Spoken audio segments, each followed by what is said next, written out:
이준석!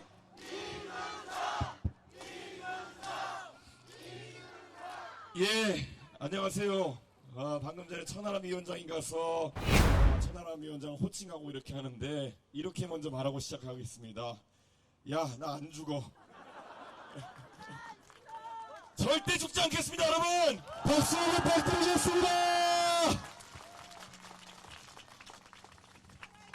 예, 저도 이제 정치를 한 지 12년, 13년 되고 나니까 정치에서 제가 가졌던 많은 경험들이 주마등처럼 지켜나가곤 합니다. 그런데 제가 한 가지 전국을 다니면서 이제 정치를 바라보다 보면은 대한민국의 굵직굵직한 정치적 여정마다 정말 이상하리만큼 특징적인 현상들이 있었습니다. 제가 마산에 가가지고, 우리 함익병 원장님 마산 출신인데, 마산에 가가지고 3.15 의거, 4.19 혁명의 시발점이 되었던 3.15 의거 기념식에 가보면은 그 내용을 살피면 이렇게 되어 있습니다. 마산에서 결국 부정선거에 대해서 항의하던 마산과 아무 관계없는 전라북도 남원에서 유학 온 김주열 열사가 돌아가시면서 이 사건이 발생합니다.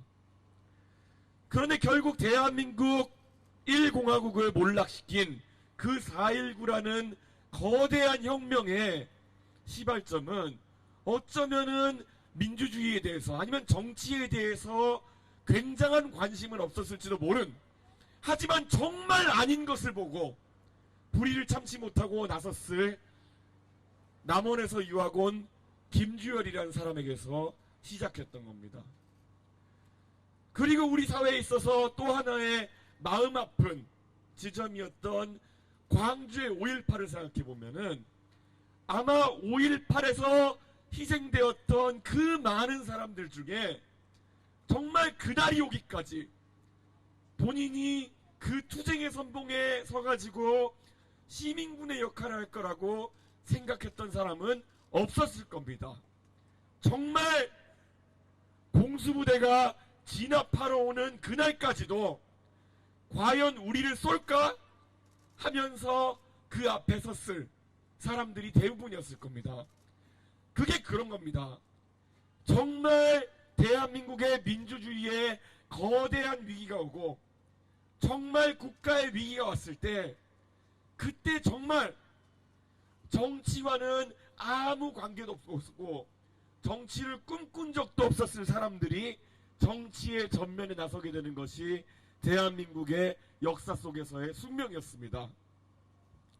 저는 사실 비례대표 1번 아까 우리 이주영 후보 처음에 정치에 영입하기 위해서 제가 연락을 드렸을 때 사실 이 정도로 정치적 역량이 뛰어나시고 또 이렇게 연설도 잘하시는 분인지 잘 몰랐습니다.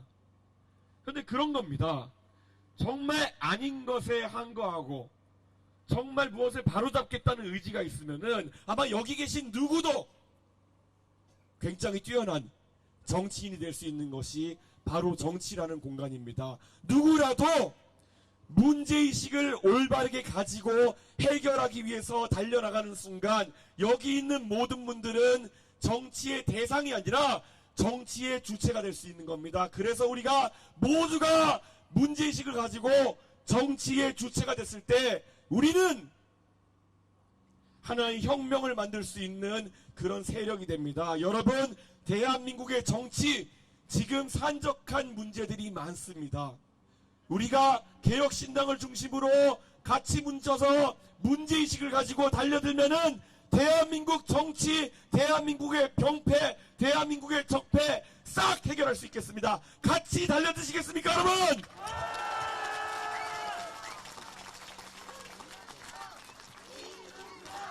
이준석! 언론에서 윤석열 정부가 지금 실정을 거듭하자 결국 이번 선거는 윤석열 정부를 심판하는 선거가 될 것이라 라는 예측을 합니다. 저는 그 분석에 대해서 어느 정도 동의합니다. 그런데 지금까지 그러면은 가장 윤석열 정부에 대해서 구체적이고 또 용기 있게 지적해왔던 사람들이 누군가를 생각해 본다면 저는 단언코 저는 우리 개혁신당의 주축 멤버들이 바로 가장 용기 있는 지적을 했던 사람들이다 이렇게 생각합니다. 왜 그렇습니까? 우리 개혁신당의 멤버들은 모두 다는 아닙니다만은 원래 지난 대통령 선거에서 여당에 소속되어 있던 인물들이었습니다. 그런데 대통령의 권력이 가장 세다고 하는 임기 1년 차에 우리가 조금만 고개 숙이면은 어쩌면 대통령에게 받아먹을 것도 많았을 것이고 어쩌면 한통속이 되어가지고 해먹을 수도 있었을 겁니다. 그런데 우리는 그럴 용기가 없었습니다. 우리는 국민을 배신할 용기가 없었습니다. 그렇기 때문에 우리는 국민의힘에서 가지고 있던 모든 자산을 모든 정치적 영광을 포기하고 나와서 찬 곳에서 시작하기로 했습니다. 왜 그렇습니까? 적어도 우리가 정치하는 데 있어서 버리고 싶지 않았던 것은 우리 스스로에 대한 그리고 국민에 대한 떳떳함이기 때문이다 여러분.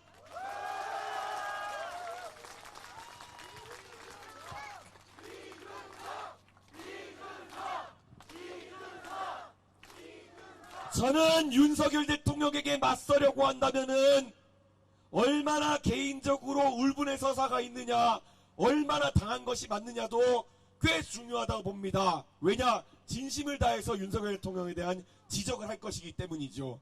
하지만 무엇을 가지고 정확히 알고 무엇을 바로잡으려 하는가를 아는 것도 굉장히 중요하다는 생각을 합니다. 저는 최근에 조국 전 장관께서 하시는 말씀 많이 들었습니다. 조국 전 장관과 윤석열 대통령, 한동훈 위원장 간에 어떤 서사가 있는지는 대한민국 국민들이 잘 이해하고 있습니다. 그래서 저도 조국 전 장관이 윤석열 대통령에게 지적하는 그 모습은 어쩌면 마음 깊은 곳에서 우러나는 진심일 거라는 생각을 합니다. 하지만 열심히 때리는 것과 잘 때리는 것은 조금 다르다는 생각을 합니다. 지금 만약에 우리가 다시 시계를 5년 전으로 돌려가지고 검찰청 건물에다가 레이저로 검찰개혁 쏘고 이러던 문화로 돌아간다 그러면은 우리는 대한민국 정치 다시 5년 전으로 돌리는 겁니다. 태극기 부대는 광화문에서 모이고 그 다음에 검찰개혁 부대는 서초동에서 모이고 이런 식의 정치로 해결되지 않았던 것이 지난 대한민국 5년의 정치 아니었겠습니까? 개혁신당은 이것을 단호하게 거부하겠습니다. 오히려 멋지게 우리 개혁신당의 후보들이 의원이 돼가지고 실력으로 능력으로 윤석열 정부가 잘못하는 것을 그 폐부를 찌르고자 합니다. 여러분 개혁신당의 이러한 방식 응원해 주시겠습니까 여러분?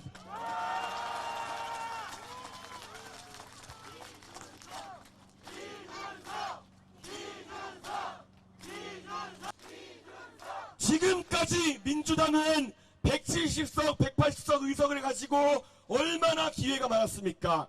윤석열 대통령이 잘못된 길로 가고 있을 때 법사위에 제대로 된 의원들만 앉혀놨어도 그 멍청이 같은 철험해라고 하는 사람들이 이상한 질문하고 한동훈 장관에게 이모가 있느니 없느니 뭐 이런 질문해가면서 웃음거리만 되지 않았다면은 아마 우리는 대한민국이 이 꼴 이 짝이 나는 것을 보지 않아도 되었을 것입니다. 멍청한 의원들이 대정부 질문 하나 똑바로 못해가지고 한동훈 법무부 장관에게 배팅볼 던져주면서 그 사람을 지금 갑자기 지도자로 만들어버린 거 아닙니까?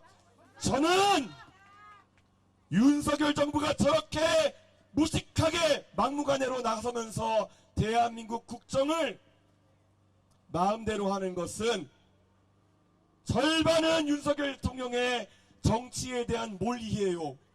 나머지 절반은 민주당의 무능력이었다 이렇게 생각합니다. 맞지 않습니까 여러분?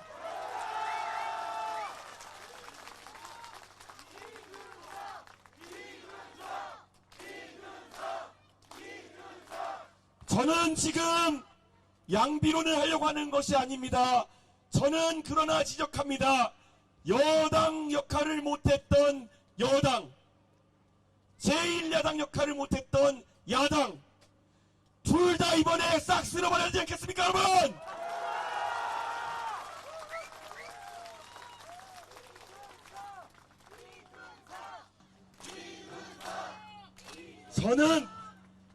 저는 정말 제가 꿈꾸던 많은 정치개혁의 과제들, 어쩌면 국민의힘이라는 거대 정당의 당대표가 되면은 많은 것을 이룰 수 있을 것이라는 생각에 희망에 겨워서 당대표가 된 뒤부터 많은 일을 벌였습니다. 그런데 저에게 가해졌던 비판은 이준석이가 저렇게 열심히 자꾸 뭘 바꾸려고 하는 것은 이준석이가 당을 장악하려고 하는 것이다. 그래서 대통령이 되려고 하는 것이다. 그렇기 때문에 저놈을 끌어내려야 된다. 이런 식의 비판밖에 듣지 못했습니다. 저는 이렇게 말합니다.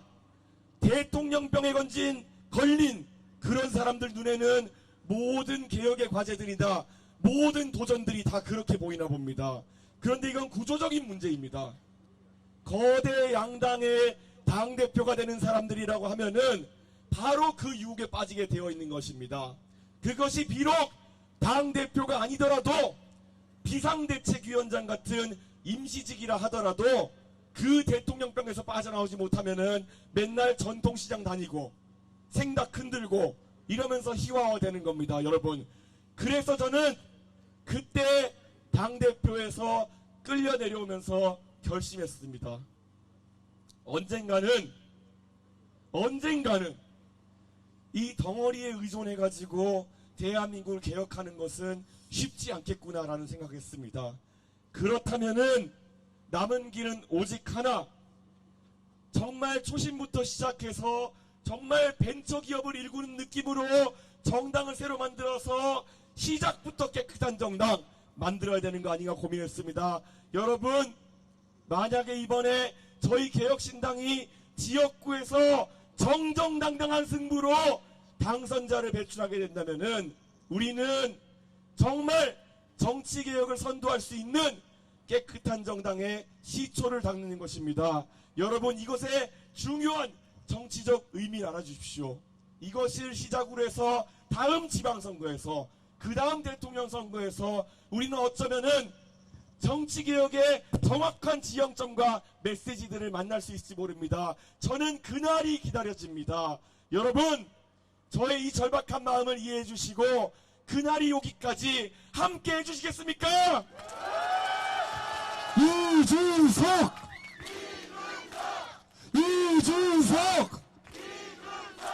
이번에 우리는 화성에서, 동탄에서 적어도 문제없이 아이들과 함께 성장하면서 호흡하면서 더 큰 정치를 꿈꿀 수 있는, 잘해서 진급하고 싶은 그런 국회의원을 만들어내는 거 아니겠습니까, 여러분? 이준석!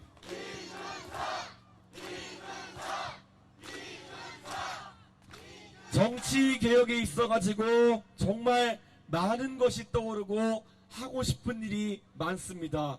그리고 거기에 더해가지고 동탄 구석구석을 돌아볼 때마다 제가 처음에 동탄 오면서 말했던 것처럼 이 동탄 시도시에 올라가는 콘크리트만큼이나 부족한 문화, 그리고 교육, 그리고 우리가 향유할 수 있는 그런 여러 가지 시설들 더 보강해 넣어야 되는데 이런 일들 마음이 급합니다. 마음이 급하고 동탄에서 일할 수 있는 사람을 선택해야 되는데 그게 저였으면 하는 상상에 매일 새벽 4시쯤에 잠을 깨곤 합니다. 여러분, 이렇게 일하고 싶어가지고 몸이 달았던 적이 없습니다. 여러분, 저 일하고 싶은데 뛸 수 있게 해주시겠습니까?